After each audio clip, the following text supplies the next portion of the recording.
will be opening the hearing on House Bill 1240, and I see the sponsor, Representative Caleb Dyer, is in front of us to introduce the bill. Representative Dyer. Well, all right. Thank you, Madam Chair, members of the committee. How many there are of you. I will. I should just read this whole thing. Anyhow, so effectively what House Bill 1240 does is it provides for voters to be able to check their ballots for as many candidates as are on that particular section of the ballot. Essentially, this eliminates a problem that was trying to be solved by 1486, which is overvoting. In an approval voting system, there is no such thing as overvoting. There are, of course, concerns under the one man, one vote. There are two legal arguments, two principal legal arguments. One of them was covered earlier by Mr. O'Donnell.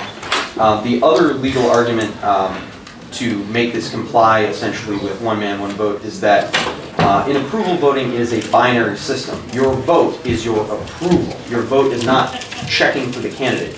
That is indicating your approval. So your vote is the approval for as many candidates as you've selected on the ballot. Or at least that is the argument that is fundamentally made, or if it was to be challenged in the court. Apart from that, there are, this eliminates the spoiler effect that you heard incessantly from the ranked choice supporters. The spoiler effect, of course, in the first past the post system is when a third candidate enters the race, and of course the opportunity cost of casting a vote for that third candidate means that it can no longer be cast for candidate A or candidate B, thereby making it so that either candidate A or B, whichever has more support from their base, or whichever base that candidate C takes support away from, would effectively throw the election to the other candidate. This, of course, eliminates that, because if you're marking your ballot for multiple candidates on that ballot, you are reflecting your approval for those multiple candidates. So, when the vote is tabulated, that approval shows, and the candidate, of course, with the most gross approval prevails in the election. For instance, in a system with approval voting, you can have multiple candidates with a majority, but the candidate with the greatest majority wins the election. That's important. So you could have candidate A have 68% approval, candidate B have 52% approval, candidate C have 37% approval, candidate D having 20% approval, and candidate E having 10% approval. And of course, the candidate with 60-some-odd% approval wins the election. So that is how you deal with selecting the winner in an election where candidates, more than one candidate has a majority of the vote. Additionally, something else I wanted to cover, but anyhow, I'm happy to take any questions from you. So. Questions from committee members? Seeing none, thank you for your testimony. Representative Negron. So, phone update. Madam Chair. Thank you, Representative Dwyer, for taking our way. Dyer. No, it's all good. It's all good. It's all good. Save your question for Dwyer. In the approval voting, you said that your vote that you cast about the one person, one vote was your approval of a list of people that are in there. And then in fact, it's kind of like, in contrast of being binary, because binary is between two things, right? So if my vote is for a list of 10, I'm trying to figure out how, again, it was the same issue that I had with one man, one vote, is that how do I then, again tonight when I go to bed, how do I put my head down knowing that it is one person, one vote when there's a slate of people? So the way that approval voting, or at least the fundamental legal argument behind approval voting with regards to one man, one vote, is that the vote, the singular vote, is one's approval as opposed to one's marking a candidate. So there is still one man entering the voting booth and one man voting. Their singular vote is their approval for the candidate or candidates.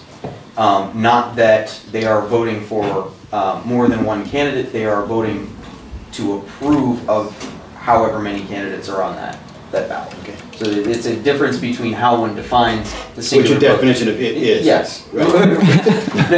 Not quite that hard, but yes, that's one of the two arguments. I believe Mr. O'Donnell earlier when he was discussing ranked choice with you all, he spoke with regards to the arguments against ranked choice and why it is believed that it does not comply with the one man, one vote. And it's for a similar reason to why people make the case against approval voting. However, in truth, in approval voting, it is really a binary system because the metric by which the vote is based off of is approval versus non-approval, not with regards to candidate A or candidate B or candidate C or candidate D. There's no opportunity cost in approval voting, whereas in first past the post there is. So Thank you, Representative Dyer. Any other questions from committee members? Seeing none, thank you for your testimony. Up next, we have Mr. Alvin C., who is testifying in support of the bill.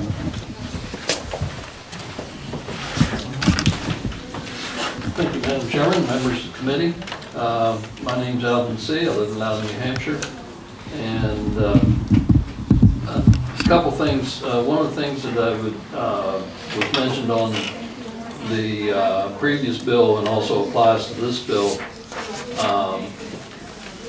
For primary elections, if there's a situation where there's a non-partisan election, which I think Manchester City elections are, either the approval voting or the ranked choice could eliminate having a primary simply because there's no party issues there. The current plurality system only works well when there are exactly two candidates, and generally speaking, we never have that situation. So, but I did want to take note of the fact that the statement in the analysis of this bill really accurately captures the intent of approval voting, even though the bill, nowhere in the bill does it mention that term. Essentially, it's allowing and encouraging overvoting to occur and accommodating it. So I won't go into any more details on that, but just that analysis statement I thought was much more accurate than a lot of those statements end up being. There are a couple shortcomings in the bill which I think need addressing. For one, if you look at the, for instance, page 1, line 5 and 6, where the instructions for the voter on the ballot essentially comes down to one elected, or whatever number of candidates it is. So for all intents and purposes, the voter instruction has been eliminated, or nearly eliminated, but it really should have been elaborated on. So I would suggest replacing that instruction on the ballot with wording such as on 2 lines on the top line, vote for any and as many as you approve of, and then right below that, a blank with the number in it, will be elected. Something like that would be a little bit more clear on that. That applies on page 1, lines 5 and 6, page 1, lines 23 and 21 to 22 and 23, page 2, lines 1 and 2. It should also apply to RSA 667:12, which was not mentioned in this bill. This bill also misses the presidential primary under RSA 656:31. For that one, you wouldn't need the statement of how many people are elected because you're not actually electing anyone in a primary. It's really giving the Secretary of State guidelines for assigning delegates.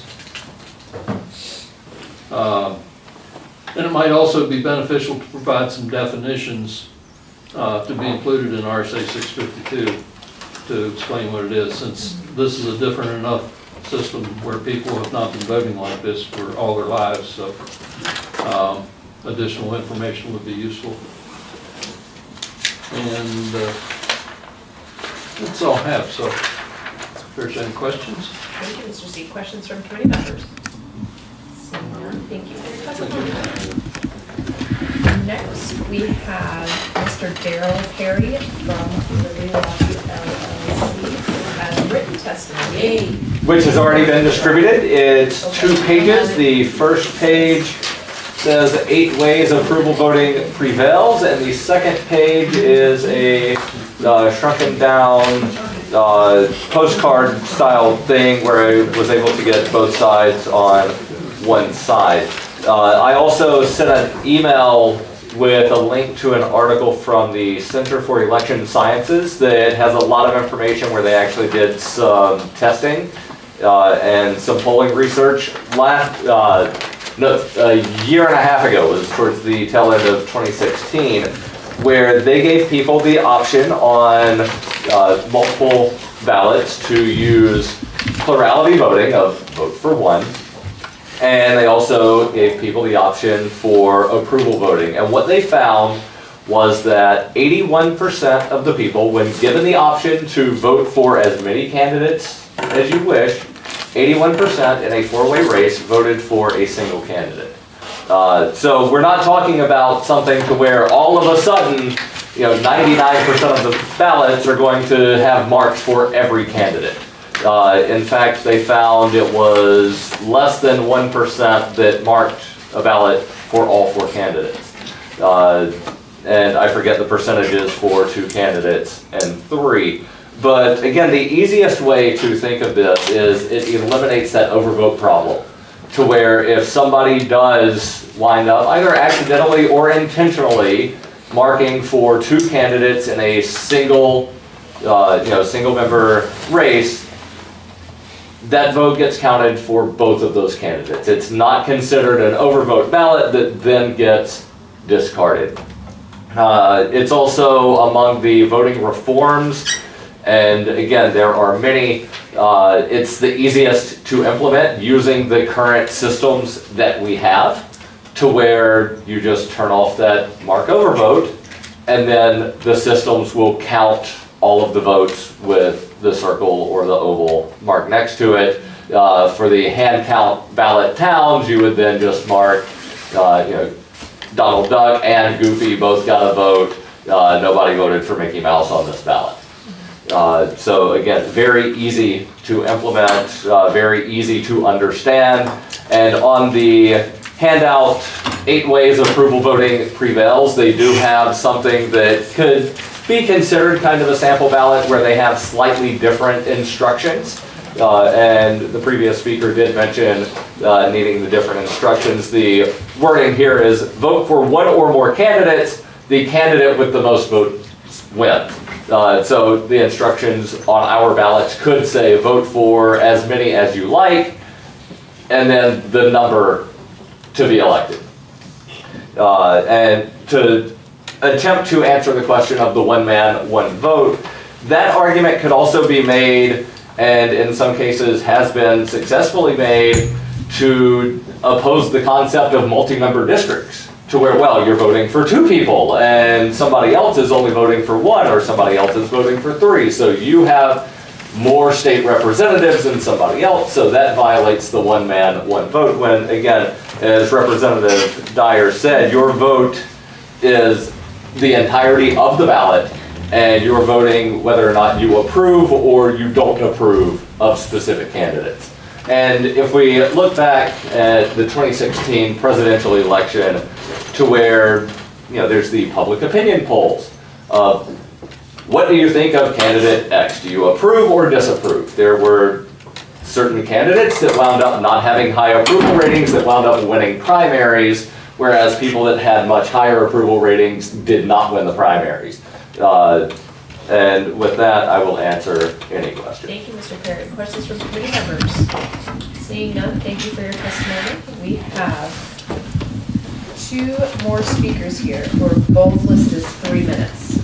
So we're making some good points here. I believe William Sirk left. Yep. Okay. Yes. So I'm going to keep his here until he comes back. We have the Honorable Dan McGuire here to testify in support of the bill. Thank you very much, Madam Chair, members of the committee. I guess I get the last word. No.